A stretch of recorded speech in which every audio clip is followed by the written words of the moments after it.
सांग तुझ्या नावाला कलंक आहे काय? चोरून चोरून तू दही दूध खाल्लंयस. बरं एकट्याने नाही खाल्लं, मग तू चोरून खाल्ले पण एकट्याने नाही, मग तू काय करायचं माहितीये का? गावामध्ये सर्वांना त्रास देण्याकरता एक मोठी तू एक मैफिल तयार केली होती आणि त्यांना म्हणायचा चला याल तरी यारी लागे अवघे माझ्या मागे मागे आज देतो पोट भरी पुरे म्हणाल तो वरी. आणि त्यांना देवानं सांगितलं होतं हे बाबा वाळत चाललात ना, काय करा माझ्यासोबत चला, चोरी करून काय खायचं? दही दूध खायचं. आणि देवानं दही दूध खाल्लं चोरी करून, पण कुठलं? तुका म्हणे मृदू सबाय नवनीत आणि तैसे सज्जनाचे चित्त. मृदू सबाय नवनीत म्हणजे लोणी, हे कसलं कळलं? सज्जनाचं उत्तम चित्त ज्याचं असतं त्या चित्ताची गोडी भगवंताने घेतली, बाकी काही केलं. याल तुझी यारी लागे अवघ्या माझ्या मागे मागे आज देतो पोट भरी पुरे म्हणाल तो वरी. आणि तू एक मोठी मैफिल तयार केली आणि त्यांना चांगलं चांगलं काही मार्गदर्शन केलं आणि सांगितलंय गोपाळांनो पहिला तुम्हाला मुद्दा सांगतो, त्याच्यात पण दिसतच नाही, दोघच दिसतंय, त्यांना त्रास देऊन फायदा नाही, ते उठून जातील. गोपाळांकडे कपडे घालायचे कारण काय माहितीये का? पांढरे कपडे घालून चोऱ्या करणं सोपं, समजते का? पांढरे कपडे घालून चोऱ्या करणं सोपं, हे आम्हाला जमतं बघतो. त्याला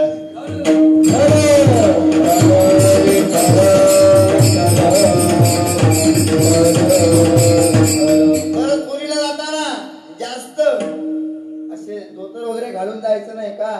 चोरीला जाताना थोडे फिटिंगचे कपडे घालायचे, कळायला सोपं जातं. आणि असं करत करत करत करत भगवंताने एक दिवस असा अड्डा टाकला आणि गोपिका कंटाळल्या. आणि गोपिका कंटाळल्यानंतर दुसरी आली ती धावोनी काननबाई काय केली करणी.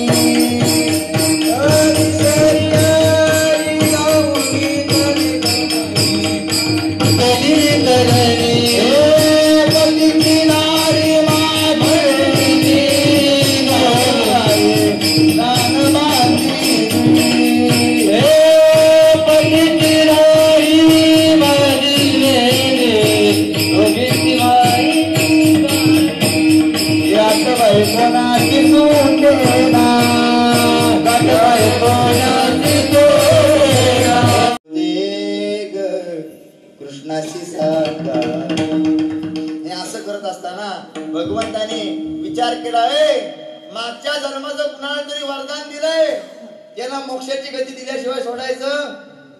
मग मागच्या जन्मामध्ये एकाला वरदान दिलं होतं, तिचं नाव आहे पुतना मावशी. पुतना मावशी मागच्या जन्मामध्ये कोण होती माहितीये का? ती आपोआप पुतना झाली नाही.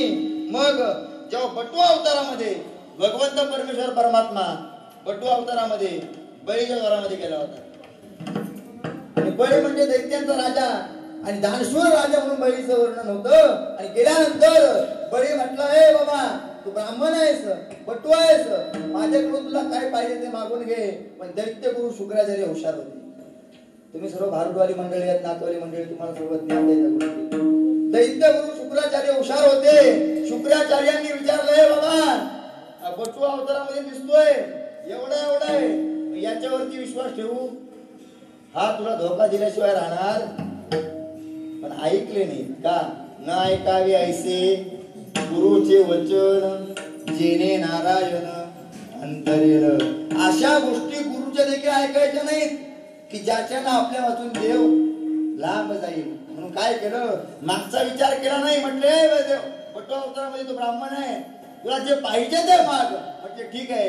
गोमटा होता आणि बळीराजासोबत बळीराजाची बहीण बाहेर आली होती दान देण्याकरता. बळीराजाच्या बहिणीनं देवाला पाहिलं आणि देवाला पाहिल्यानंतर सुंदर गोजर रूप सावळे सुकुमार कानी कुंडले मकराकार एवढं सुंदर गोजर रूप पाहिलं आणि म्हटले या बाळाला मला एकदा तरी स्तनपान करायची इच्छा. कोण होता तो बाळ? कोण होता?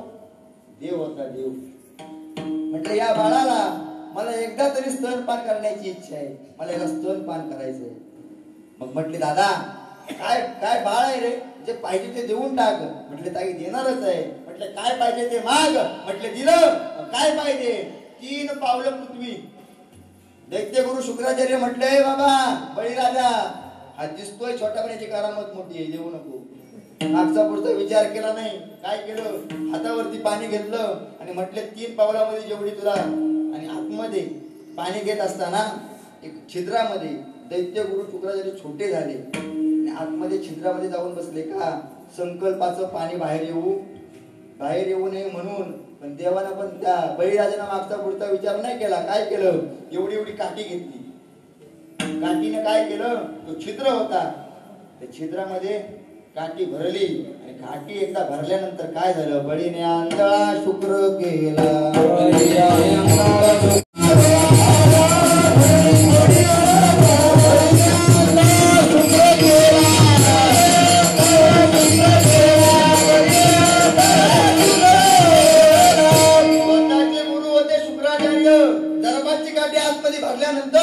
दैत्यगुरु शुक्राचार्यांचा एक डोळा फुटला. बळीने आंधळा शुक्र केला आणि संकल्प सोडला.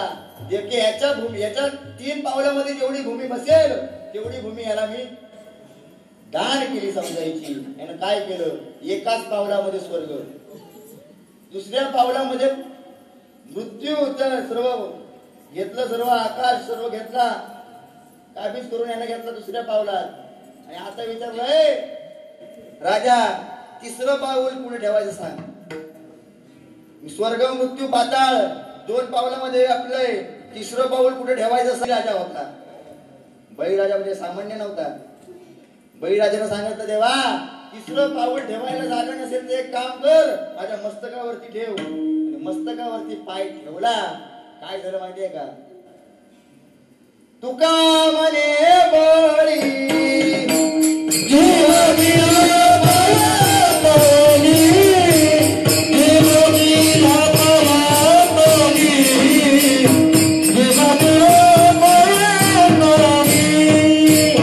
काय रे 2000 रुपये खर्च केला, तुला काय अक्कल आहे का? म्हटलं काय झालं? 2000ची पॅन्ट घेतली, ती फाटलेली, चांगली तरी घे. त्यानं काय बाबा, त्याला सांगण्यासारखं नसतं. फाटलेला कपडा कधी शरीरावरती घालायचा? जर का फाटलेला कापड आपण शरीरावरती घातला तर आपल्यावरती लक्ष्मीचा कोप होतो. लक्ष्मी आपल्या खिशामध्ये टिकत. म्हणून फाटलेला कपड समजा तुम्ही लक्षात घ्या. आपल्या इथून मागचा जन्म आमच्या आजींच्या काळातला, तुम्ही आजोबाच्या तुमच्या काळातील एक उदाहरण घ्या. समजा तुमची जर काही एखादी पॅन्ट फाटली असेल तर ती पॅन्ट तिला ठिगळ लावून शिवल्या जायचं, पण ती पॅन्ट फाटली ठेवली जात का? कारण आपल्या जुन्या लोकांची पद्धत होती, फाटलेली पॅन्ट घातली किंवा फाटलेलं काही वस्त्र घातलं की आपल्यावरती लक्ष्मीचा कोप व्हायचा, म्हणून ती घालत नसायचे. पण ते जीन्स पॅन्ट पण गेल्या, फाटलेल्या जीन्स पॅन्ट देखील गेल्या. आणि आता आले बरमुडे, आले का नाही? बरमुडे पण साधे नाही आले, मग त्या असे रंगीबेरंगी चट्यापट्या बघा तुम्ही आहेत का नाही? बरमुड्याला पण रंगीबेरंगी चटापट्या आल्या आहेत. हे नुसतं हसण्यावरी न्यायचं नाही, लक्षात घ्या. जेवढ्या आपल्या वस्त्राला, जेवढ्या आपल्या कापड्याला चिंध्या जोडल्या गेल्या तेवढ्या चिंध्या आपल्या विचाराच्या झाल्या. विठ्ठल. आणि नंदबाबांची गाडी बरोबर मधल्या भागी होती आणि सर्व सोमावतीच्या व्रता करता ते डोहापर्यंत, नदीपर्यंत, यमुनेपर्यंत चालले होते. आणि सर्व गाडीमध्ये दोघं होते. कोण? नवरा बायको, नवरा बायको, नवरा बायको, असे दोघं होते. फक्त एका गाडीमध्ये एक म्हातारी बसली होती, तिच्या तोंडात दात. बिचारी मनामध्ये विचार करायची, हे सर्व दोघं आहेत आणि मी एकटीच का? देवानं अंतःकरण जाणलं. देव म्हटला आता हिला जर का एकटं वाटतंय तर आपल्याला काहीतरी प्रयत्न करणं गरजेचं. देवाने विचारायला सुरुवात केली, आई तुला नाती कळतात का? नाती? हा. आई म्हटली ठीक आहे कळतात ना. म्हटलं काय झालं? आई त्या पुढच्या गाडीमध्ये जे 2 जण बसलेत ते कोण आहेत ग? नवरा बायको आहेत कृष्णा. पण त्याच्या मागच्या गाडीमध्ये बसलेत ते, अरे ते पण नवरा बायको आहेत कृष्णा. त्याच्या मागच्या गाडीमध्ये बसलेत ते, अरे कृष्णा ते देखील नवरा बायको आहेत. बरं आई तुला एक शेवटचा प्रश्न विचारतो. अरे एक नाही बाबा 10 विचार पण नीट विचार. म्हटलं एक शेवटचा प्रश्न विचारतो. आई बाबा आणि तुझं आई नातं काय ग? अरे बाबा आम्ही पण नवरा बायको. मग आई काय कर मला आत्ताच्या आत्ता नवरी असा कृष्ण म्हटला आईला. मी नाही म्हणत. आई मला आत्ताच्या आत्ता बात करते होती आहे. अरे कृष्णा तुझ्या अजून वय लहान आहे. मला आई माहित नाही. मला आत्ताच्या आत्ता बायको पाहिजे. आणि मग म्हटले रडू लागला कृष्ण. शेजारची जी होती का नाही ती म्हटले यशोदे काय झालं ग काय रडतोय कृष्ण? म्हटले अगं त्याचा नको तो हट्ट आहे. म्हटले कसला हट्ट? त्याचा हट्ट असा आहे की मला आत्ताच्या आत्ता बायको पाहिजे. आता बायको पाहिजे म्हटल्यावर तो रडू लागला. बायको देणार कुठून? अगं यशोदे तुला मुलगा झालाय लेट. तुला मुलगा जरा लेट झालाय त्याच्यामुळे बाळाची तुला लाड पुरवणं समजत आण त्याला इकडं. आणि मग कृष्णाला विचारलं काय तुम्ही लाड पुरवणार? आता इथे 100 जणी बसल्या आहेत. म्हणायचं यातली एखादी पाहिजे का? हो म्हटला तर आपल्याला काही लग्न थोडी ना करायचंय की तुझी बायको म्हणायचं फक्त बाकी काय करायचं. हा बरं म्हटला. आता हा पण हुशार होता. ह्याला कुठं जायचं होतं हो? म्हातारी लक्षात आहे का ती दात पडलेली गाडीमध्ये? त्या म्हातारीकडे जायचं होतं. विचारलं कृष्णा ही बाई ठकी बाई तिचं नाव होतं गवळणीचं. ती म्हटली ही नको. मग हिचं नाक मोठं आहे. अरे कृष्ण सांगत होता. बरं म्हटले कृष्णा हिचं नाव शांताबाई. म्हटलं ही तर अजिबात नको. चाकरा नाकरा सहन करतो कोण? शांताबाई. और बात सुना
Oh,